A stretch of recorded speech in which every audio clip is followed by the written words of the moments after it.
नमस्कार दोस्तों, कैसे हैं आप सब। आशा करता हूँ सब आप अच्छे होंगे। मेरा नाम अमन है और स्वागत है आपका मेरे एक न्यू वीडियो में। आज आपके लिए मैं एक अलग टॉपिक लेकर आया हूँ।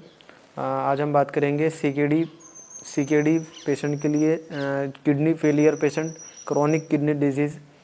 तो क्रोनिक किडनी डिजीज़ में हम बात करेंगे उनकी डाइट के लिए कि वो अपनी डाइट में क्या क्या ले सकते हैं, किन किन चीज़ों का उनको रिस्ट्रिक्शन है, किन चीज़ों का उनको परहेज़ रखना है। तो किडनी डाइट भी कई तरह की होती है। एक ट्रांसप्लांट के बाद की डाइट अलग होती है, जो ऑन डायलिसिस है उनकी डाइट अलग होती है, जो किडनी फेलियर हैं मतलब 4th स्टेज 3rd स्टेज है उनकी डाइट अलग होती है।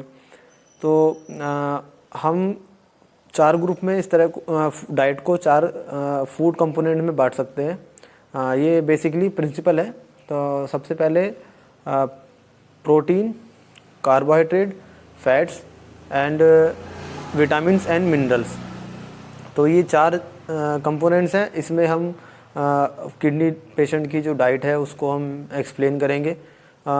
और किडनी डाइट को बताने से पहले ये देखना ज़रूरी है कि उनकी किडनी किस वजह से ख़राब हुई है। या तो अगर किडनी फेल हुई है डायबिटीज़ की वजह से, शुगर की वजह से, तो उनको शुगर, कार्बोहाइड्रेट वाला फूड अवॉइड करना पड़ेगा ज़्यादा। अगर बीपी की वजह से है तो उनको अपने फूड में साल्ट का इंटेक कम रखना होगा। तो ये चीज़ें डिपेंड करती हैं। तो डाइट का बहुत अहम रोल है हमारे ओवरऑल ट्रीटमेंट पर और ओवरऑल कंडीशन पर।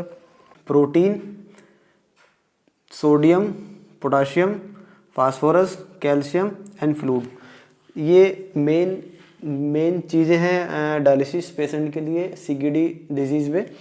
हमें प्रोटीन अपना सही अमाउंट में, गुड अमाउंट में प्रोटीन लेना होगा। प्रोटीन से हमारे मसल बिल्ड होती है एंड रिपेयर होती है। पेशेंट को जो कमज़ोरी होती है ड्यूरिंग डायलिसिस वो उससे पूरी होती है। तो प्रोटीन और दूसरा कार्बोहाइड्रेट एंड फैट्स, ये एक गुड न्यूट्रिशन के 3 मैक्रो न्यूट्रिएंट हैं: proteins, carb, fat and vitamins and mineral.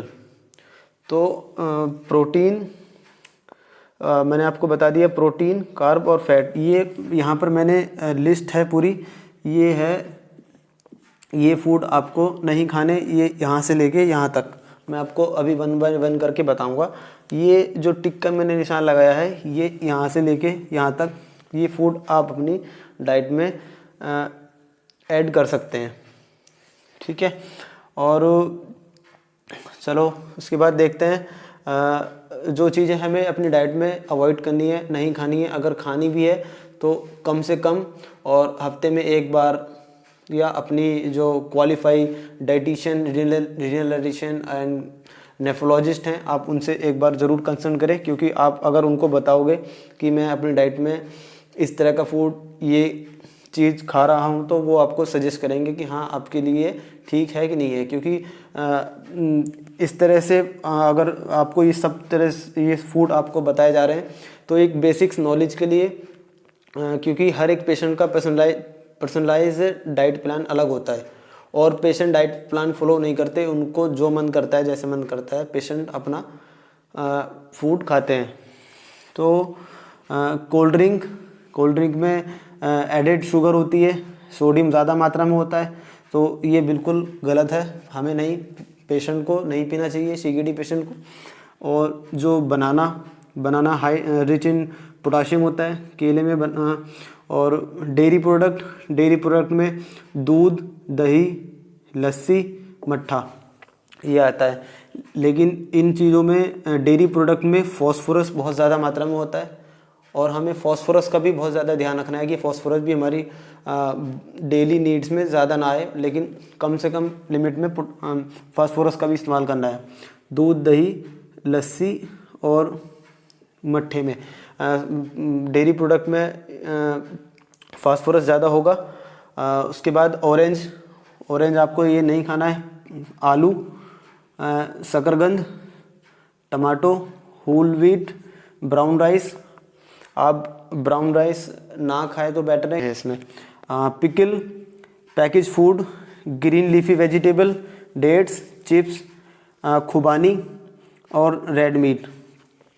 तो अगर आपको मैं ये सारी चीज़ें एक्सप्लेन करूं तो ये जो आलू है, आलू को आप डायरेक्ट नहीं खा सकते क्योंकि इसमें बहुत ज़्यादा पोटाशियम होता है।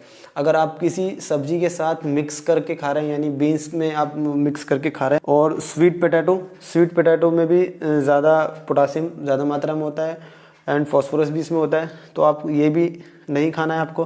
टमाटो को कभी कभी आप सब्जी में इस्तेमाल कर सकते हैं सीमित मात्रा में। होल व्हीट भी आप नहीं खाएंगे। ब्राउन राइस, पिकल, अचार, चटनी, पापड़, डिब्बाबंद चीज़ें, पैकेट वाली, प्रोसेस फूड, ये सब चीज़ आपको बिल्कुल मना है। ग्रीन लीफी वेजिटेबल, ये हरे पत्तीदार सब्जियां, पालक वगैरह और ये इस तरह का सब्ज़ी जो होती है ये आपको नहीं खानी। अगर कभी खानी भी है तो इसको आधा घंटा पानी में बॉईल करें, उसके बाद उसको निचोड़ कर फेंक दें। उसको बोलते हैं लीचिंग एंड सोकिंग आप करके इसको बना सकते हैं। और खजूर, चिप्स एंड खुबानी होता है एक फ्रूट, इसमें ये फलों को सुखा के बनाया जाता है। अगर आप इसको खाएंगे तो बहुत ज़्यादा मात्रा में पोटाशियम मिल जाएगा, तो इसलिए इस चीज़ को अवॉइड करना है। एंड मीट, अगर कोई पेशेंट कोई बोलते हैं कि हमें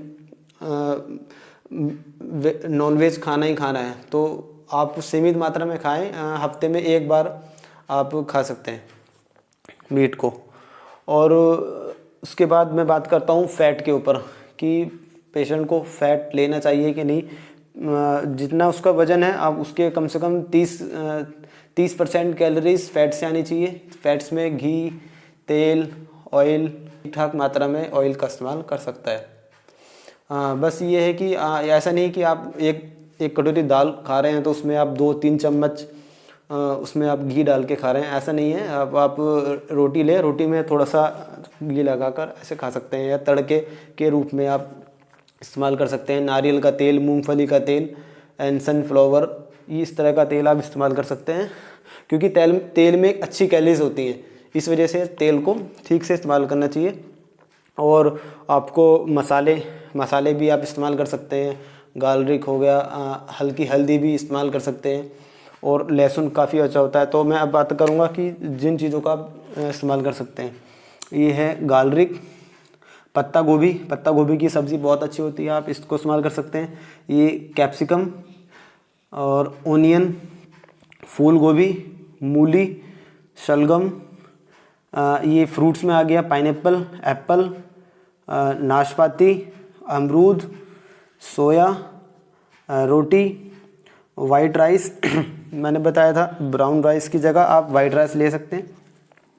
दालें, अगर आपको दालें बनानी है तो दालों को 12 घंटे पानी में भिगो के रख दो। उसके बाद सुबह उसका पानी फेंक के फ्रेश पानी में आप बनाओगे तो उसमें जो फास्फोरस और पोटाशियम का जो लेवल है वो काफ़ी मात्रा में कम हो सकता है।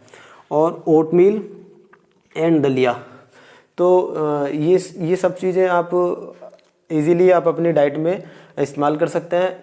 ये जो चीज़ें हैं जिस पे मैंने टिक लगाया है, इसका मतलब ये नहीं है कि इसमें पोटाशियम या फास्फोरस या कैल्शियम ऐसा कुछ नहीं है, इसमें भी है, लेकिन इनका जो GI है, ग्लाइसेमिक इंडेक्स, वो कम होता है।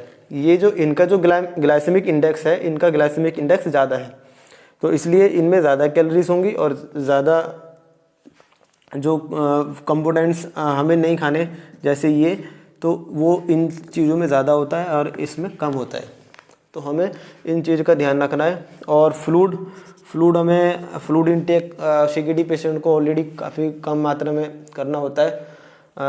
ये भी, इसके लिए भी आप फ्लूड इनटेक के लिए कम से कम पानी का इस्तेमाल करें। अगर ज़्यादा प्यास लगती है तो आप अपने मुंह में कुछ टॉफ़ी इस तरह का रख सकते हैं, या फिर पानी की बोतल नाप लें, उसको थोड़ा थोड़ा सिप करके पिए, या ठंडे पानी का कुल्ला कर सकते हैं आप, तो उस वजह से भी आपको प्यास की जो है वो कम लगेगी, ठीक है।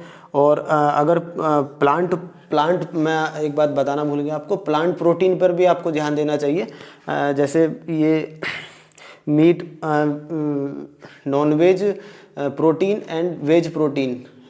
नॉनवेज प्रोटीन ज़्यादा खाने से आपको प्यास ज़्यादा लगेगी और आपको एसिड ज़्यादा बनेगी। तो इसी वजह से आपको वेज नॉन वेज प्रोटीन को थोड़ा सा कम करें, और जो वेज प्रोटीन है, प्लांट प्रोटीन है एंड दालें हैं, तो उस तरह से आप उन चीज़ों को ज़्यादा इस्तेमाल करोगे तो आप में जो यूरिया क्रिएटिनिन है वो भी कम मात्रा में बढ़ेगा।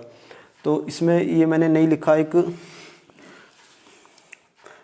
एग वाइट भी आप ले सकते हैं, एग वाइट ये इधर पे। तो गाइस आशा करता हूँ आपको काफ़ी कुछ समझ में आ गया होगा। मैंने अपनी तरफ से पूरी कोशिश की, और अगर कुछ नहीं समझ में आता है तो आप कमेंट्स में पूछ सकते हैं। तो मिलते हैं नेक्स्ट वीडियो में, तब तक के लिए बाय बाय।